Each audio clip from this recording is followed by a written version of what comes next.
Hello, my friends. This is Carlos, and probably you love YouTube because you can watch videos.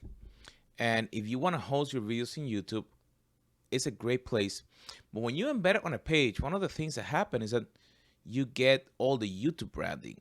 And at the end of the video, you actually get related videos. And sometimes it's videos from other places.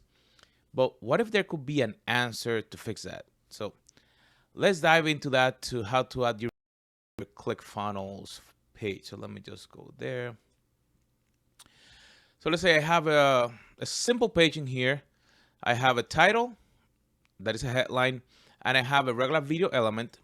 And I normally will add the video URL for YouTube for that video. And the way that it looks, let me just refresh in here,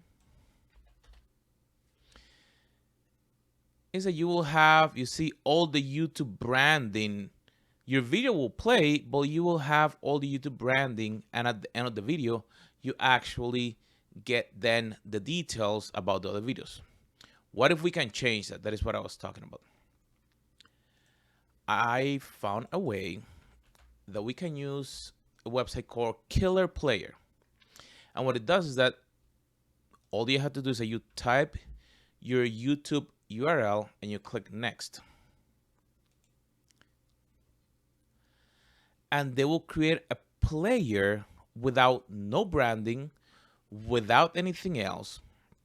And you can even customize the way that you want your player to look. So you can change the colors, you can change the progress bar, you can even add a password to that.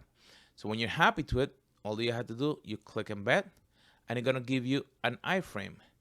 You copy that, and now I come into my Clickfunnels, and I paste that iframe into the video element.